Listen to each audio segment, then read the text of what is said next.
There's something sacred about a character whose story was better left untold. Han Solo wasn't just a smuggler with a fast ship and a cocky grin. He was mystery in motion.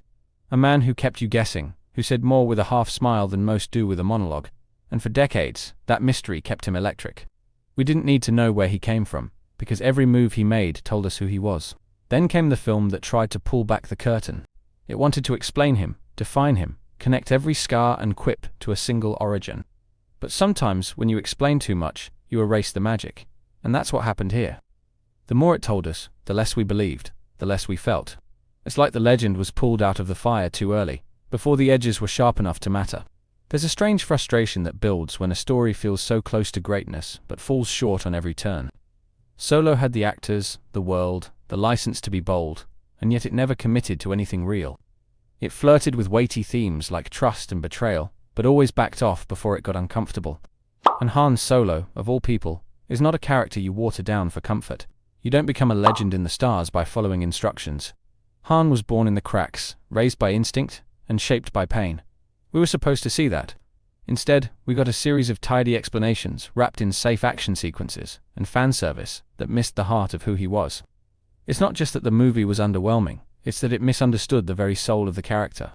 In this video, we're diving deep into why Han Solo's origin story was kind of lame, and how it failed to capture what made him iconic in the first place.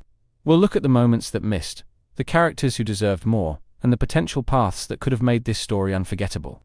Whether you loved the movie or left the theater confused, this is a breakdown you won't want to miss. When we finally got a full movie about Han Solo's origin, expectations were sky high. We were promised the untold story of how the galaxy's most iconic smuggler became who he was, but what we got felt oddly safe and uninspired. The film started with dimly lit alleyways, a speeder chase, and a love story that never really gripped the heart. There was no real spark, no wild energy that screamed, "This is Han Solo, this is the legend in the making." Corellia was supposed to be rough, chaotic, unforgiving, but instead it felt like a generic slum with no distinct flavor. The world-building barely scratched the surface, and instead of immersing us in a lawless planet, it sped us through with bland dialogue and undercooked tension.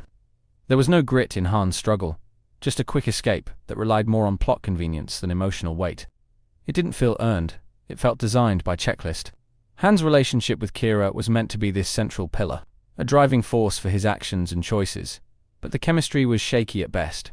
Instead of a tragic or epic bond, it played out like a teenage romance that fizzled before it could ignite. When they were separated, it should have devastated us, but the film didn't give enough time to build their connection beyond the surface. And that disconnect carried through the rest of the story like a shadow. This beginning lacked risk. It lacked the rogue spirit that defines Han Solo. It should have been unpredictable and rough around the edges, but instead it played it way too clean. From the very first act, the story showed it was more concerned with being functional than daring. And that's not what Han deserves. One of the most glaring issues with Solo's origin story is how desperate it felt to connect dots. Fans never asked to be connected.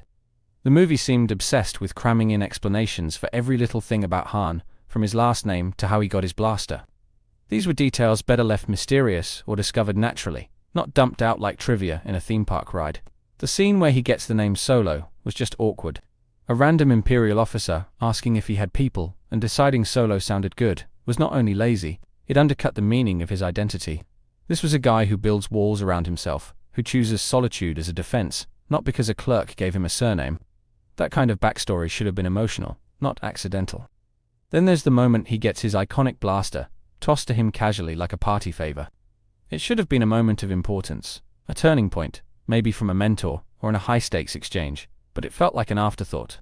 Even the Kessel Run, something that lived in myth and swagger, was treated like a basic action sequence, rather than a legendary feat.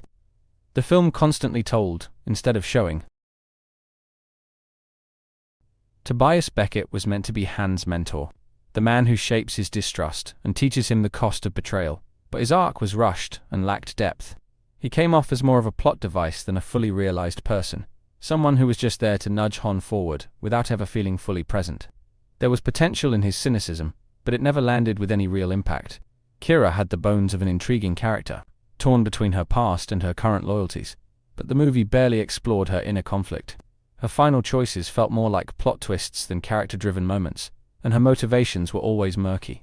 We were supposed to believe she was heartened by life, but the film never showed enough of that transformation. She stayed too much in the background to matter. Even Lando, played with charm and flair by Donald Glover, felt underused. He should have been a wild card, unpredictable and dangerous, but the script softened him into comic relief, more than a legitimate rival or friend. His relationship with L3 was interesting, but also felt rushed and underdeveloped, leaving behind more questions than answers. The dynamic with Han never reached its full potential. It's frustrating when a film has all the pieces, but doesn't let them breathe. There was so much talent on screen, but the characters were all trapped in a story that moved too fast and said too little. They didn't evolve, they reacted. And that robbed the film of the emotional weight it needed to be memorable. One of the strangest choices the movie made was its tone. It didn't know if it wanted to be gritty and grounded, or light and fun, so it wobbled somewhere in the middle. There were moments that felt serious, but were undercut by awkward humor, and jokes that landed in scenes that needed more weight. That constant tonal shift made it hard to invest in anything fully. Han's world should have felt dangerous. He was raised in the dirt, hustled his way out of war zones and criminal dens, but the movie made all that feel like a theme park ride. The danger never felt real, the stakes never felt high. When he's in the trenches of a war zone, it should have been visceral and haunting, but it just passed by like background noise. Even the train heist, which could have been a standout sequence, didn't hit as hard as it should have. It looked cool, sure, but it lacked tension. The editing and music didn't build suspense, and the characters treated it like another gig, rather than a life or death mission. There's no urgency, no grit, no edge to it. Just movement without meaning. Imagine if we saw Han's journey through a raw, unfiltered lens. A story about survival, betrayal, and trust forged in fire instead of convenience. A young man who learns the hard way that loyalty is rare and every smile hides a blade. That's what we should have seen, not a tidy timeline of familiar references. We could have watched Han struggle in the underbelly of Corellia, fighting for scraps, betrayed by those closest to him. We could have seen his first brush with the Empire as a soul-crushing experience, not just a backdrop for a name joke. That pain could have explained why he builds walls, why he only believes in himself. But instead we got exposition and charm without consequence. There's a version of this story where Beckett's betrayal cuts deep, where Han has to decide whether he becomes like the people who hurt him or finds another way. That decision should have been the emotional climax, not a quick standoff with a predictable twist. The movie rushed through moments that could have shaped his entire identity. Han Solo's mythos is built on mystery, danger, and defiance. We needed a film that reflected those themes, not a soft origin that felt like a commercial product.